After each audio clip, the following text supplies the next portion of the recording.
The world in 2026 is not divided by ideology alone. It is divided by influence, and at the center of that influence stand two giants who no longer pretend to trust each other. America built the modern global order. China mastered it, and then began reshaping it. For decades, the United States controlled the rules. The dollar powered trade. The U.S. Navy protected sea lanes. Silicon Valley shaped technology. Hollywood shaped culture. Sanctions shaped behavior. The system worked because everyone depended on it. China watched quietly. It did not challenge immediately. It joined the system. It produced for it. It exported into it. It learned from it. Factories multiplied. Infrastructure expanded. Growth exploded. By the time the world noticed, China was no longer a manufacturing base. It was an economic engine. America's power has always been layered. Military dominance, financial dominance, technological dominance, cultural dominance, alliances across continents. China understood that challenging one layer was useless. It needed to challenge all of them, slowly. Trade was the first battlefield. Tariffs followed.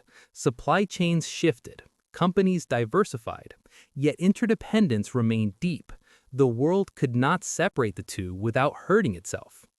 Technology became the next front line. Chips became strategic weapons. AI became national security.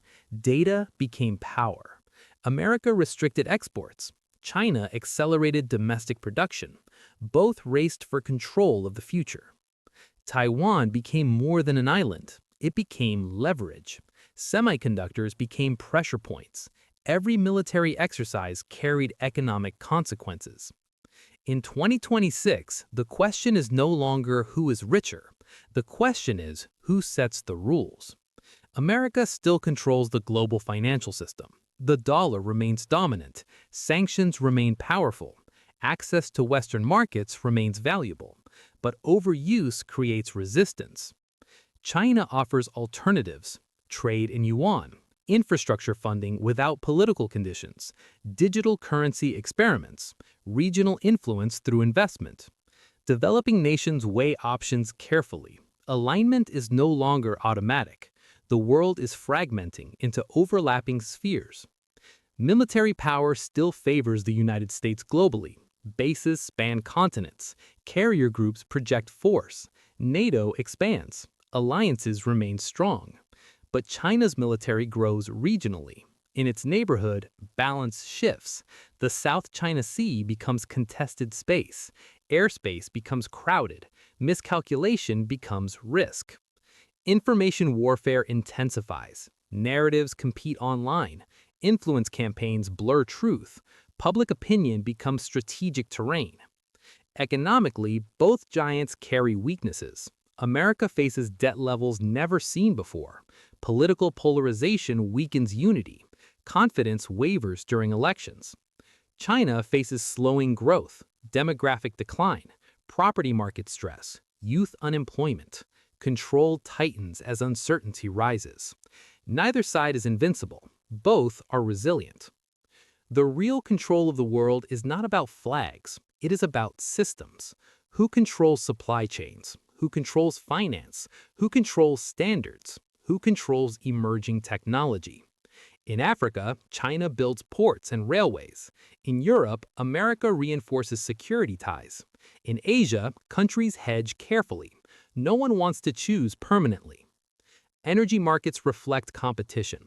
Trade routes adjust. Sanctions reshape alliances. De-dollarization discussions grow louder.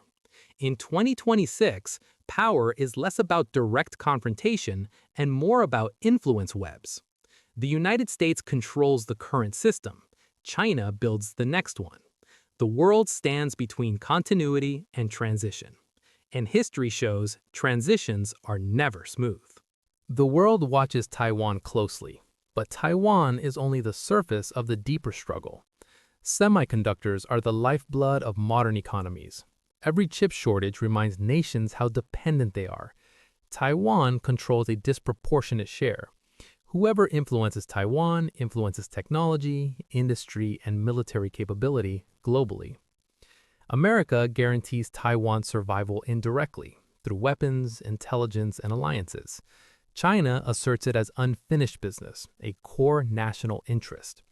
Every military exercise, every missile test, every diplomatic warning becomes a message not just to Taipei, but to the world. The economic battlefield is broader than Taiwan. Supply chains remain interlinked. Companies hedge, countries diversify. But total decoupling is impossible without global pain. Electronics, medicine, energy, and raw materials cross borders dozens of times before reaching consumers. Currency plays a silent role. The dollar still dominates global trade. Sanctions remain America's invisible weapon. But China pushes the yuan in bilateral deals, digital currency experiments, and regional trade agreements. De-dollarization grows slowly, quietly, but persistently. The world's dependence is not absolute. It is conditional. AI and emerging technology define influence in ways that money alone cannot. Control of AI algorithms, quantum computing, satellite networks, and 5G infrastructure is as strategic as naval power once was. Whoever sets the rules of the digital future sets norms for security, privacy, and commerce globally. Global South nations watch carefully. Many resent Western dominance but fear Chinese overreach. Some hedge, taking aid, investment, or technology from both sides. They demand flexibility. They refuse permanent alignment. These nations will define the next order quietly, not in headlines. Energy remains a critical lever. The U.S. controls reserves indirectly through allies, pipelines, and global markets. China controls production and investment in multiple regions. Energy insecurity can shift influence overnight. A sudden shortage or price spike sends ripple effects worldwide. Information and media shape perceptions. Narratives are curated to protect legitimacy. Cyber operations target infrastructure, banking, elections, and opinion. Influence is now warfare, but war without armies on the ground. The global public becomes both weapon and battlefield. Debt diplomacy shapes alliances. Loans from China carry strategic strings. IMF programs tied to Western conditions shape domestic policy. Both sides extend influence without firing a shot. Every dollar borrowed, every yuan invested, shifts the balance. Military capability remains critical, but actual conflict is increasingly costly. Nuclear weapons remain a deterrent. Conventional escalation risks global disruption. Proxy conflicts, cyber operations, and economic pressure are preferred strategies. Direct war between China and America remains unlikely, but risk grows with miscalculation. By 2026, control is not absolute. America still commands current global architecture. China builds parallel systems. Every nation participates in both networks to survive. Sovereignty is redefined by interdependence. Technology, finance, energy, and information together form the new control grid. Whoever dominates this grid shapes not only trade, but behavior, alliances, and national strategy. America can slow China, but cannot stop it. China can challenge rules, but cannot replace them yet. Influence is contested in every domain, silently and visibly. The world is entering a phase where power is multidimensional. Military alone is insufficient. Money alone is insufficient. Technology alone is insufficient. Only the combination of all three secures long-term influence. Public perception, domestic politics, and global economics interact constantly. Each election, policy, or corporate decision can shift influence subtly. Change is incremental, but cumulative.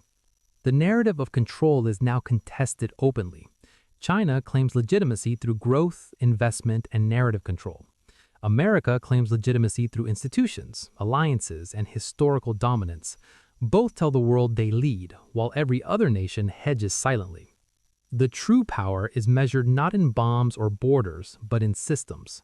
Financial access, supply chains, technological dominance, and narrative influence. Whoever controls these controls the world, even without firing a shot. By 2026, it is clear. America controls today. China shapes tomorrow. Neither fully controls all. Both compete across every domain. The world adjusts, hedges, and watches. The question is not simply who is stronger. The question is who can sustain influence across domains while managing internal challenges. Debt, demographics, political polarization, technological disruption, and social unrest are threats to power as severe as any foreign competitor. America still commands trust globally, but faith weakens. China still commands growth, but stability is fragile. Both know that influence depends on perception, not just capability. Reputation, resilience, and the ability to shape norms determine long-term control. By 2026, control is multi-layered, visible in military deployments, trade dominance, and alliances, invisible in technology standards, financial flows, and information networks. Influence is not total. It is contested, fluid, strategic. Every nation, from allies to rivals, recognizes this dual reality. Aligning with one side brings benefits, but risks exposure to the other. Neutrality is rare, but sought after. Survival depends on navigation, not declaration. The balance is delicate. Missteps in Taiwan, energy, or technology can escalate tension. Mismanagement of domestic crises can weaken influence. Both powers understand that global perception is as critical as global capacity. America versus China in 2026 is not simply a confrontation. It's a global chessboard. Every move affects millions. Every strategy ripples across continents. The players act with caution, but stakes are high. Mistakes are expensive. Inaction can be more dangerous than aggression. The world watches, calculates, and adapts. Power is no longer centralized. Control is not absolute. Leadership is measured in influence networks, economic integration, and technological dominance. By 2026, the lesson is clear. Control is not about conquest. It is about shaping the system so that others must play by your rules. And both America and China are masters of this game, quietly competing while the world adapts. This struggle will define the next decade, the next generation of alliances, and the rules of global engagement. It is not about victory in war. It is about dominance in systems. Whoever shapes them shapes the world. The question is no longer just who is stronger. It is who can lead without being challenged. And in 2026, the answer is contested, fluid, and never final.